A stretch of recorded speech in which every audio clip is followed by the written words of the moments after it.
Some secrets stay quiet until something decides to speak first. A shaky breath, a soft heartbeat thumping in the back, then silence. I didn't know what fear really was until the night something whispered my own secret before I ever said it out loud. This story happened a few months ago, and I swear every part of it is true. Or maybe it's just the part I still can't explain that's true. You decide. My name is Lucas. I'm 23, and I used to think I was strong. You know, nothing scares me, nothing gets inside my head. But now, I can't sleep unless the lights are on. And even then, I feel watched. It started simple. A friend of mine sent me a link, some dumb personality thing, one of those apps that pretends to read you. I never bothered with stuff like that, but that night, I couldn't focus on anything. Work was stressing me, my mind was full, and I thought, why not? Maybe it'll distract me. I opened it. At first, it looked boring, just quiet, empty. A dark screen with a question, who are you when nobody is looking? Not exactly fun, but whatever. I typed a random answer. Before I could hit enter, the text disappeared. The question changed. Why do you lie to yourself? I stared at it. How do you answer that? I closed the app, but the moment I turned off my phone, a voice, my voice, whispered from the dark corner of my room. Whispered.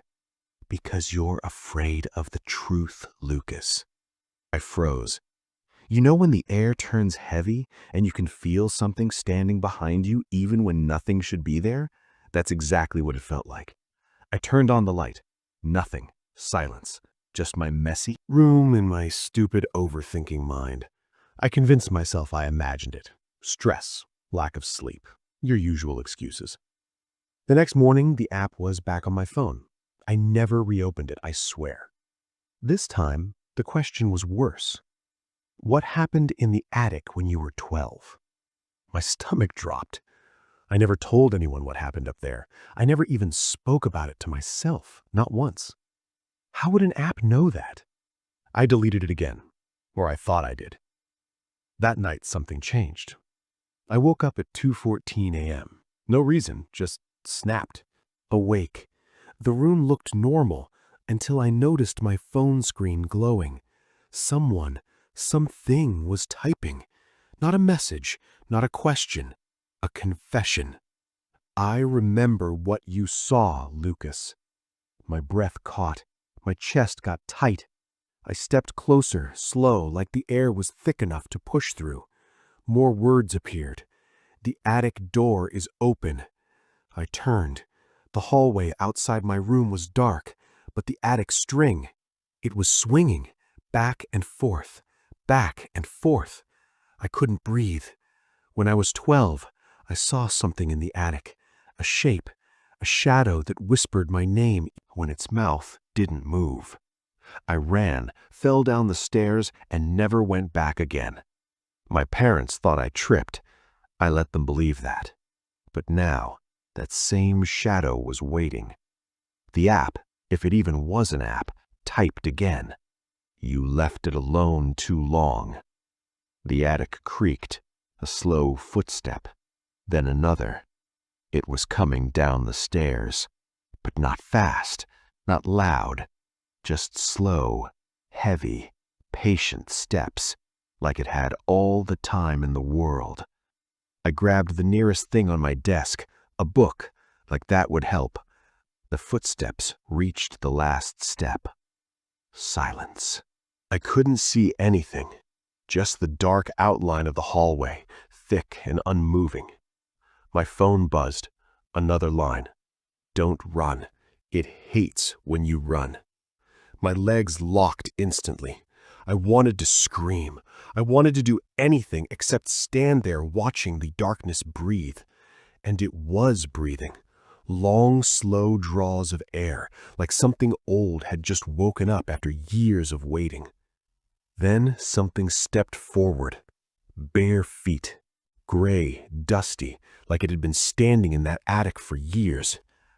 I couldn't look up. I physically couldn't. My body refused. The feet stopped right at my doorway. Silence. Then my phone vibrated hard. One last message. It knows your secret.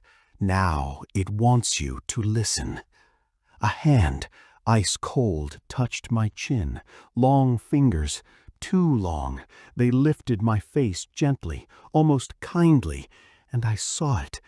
A smiling face, but not a human one. The eyes were all wrong, wide, dark, too round, like it had been watching me from corners my whole life, waiting for me to notice. It leaned close, close enough for me to feel its breath on my cheek. Why did you leave me up there alone, Lucas? My vision blurred. Everything shook. I felt like my mind cracked open, like something reached inside and searched through every memory I ever tried to forget. I thought I fainted. I thought I died. But I woke up in my bed. Morning light, birds outside, normal life. My phone was gone. Not stolen, not misplaced. Gone. The attic door was closed like it hadn't moved in years. No footprints, no cold breeze, nothing written anywhere. But last week, something happened again. I got a new phone. Fresh, empty, clean.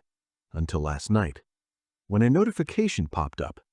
No name, no app icon. Just a message. You never answered the last question, and I'm scared. So scared that I can barely sleep, because the message wasn't typed in any style or font I've ever seen. It looked handwritten, scratched, almost carved into the screen. And the new question? I saved it for you. Maybe you'll understand it better than I did. It said, "If secrets can rot, how long until you do?" Voiceover whispered, "Some doors shouldn't be opened. Some memories shouldn't be touched. And some things wait years just to hear you speak. Subscribe before your screen goes dark. You're watching The Digital Nightmare. Before you leave, tell me in the comments, what's one secret you hope nothing ever discovers? Because trust me, something is always listening.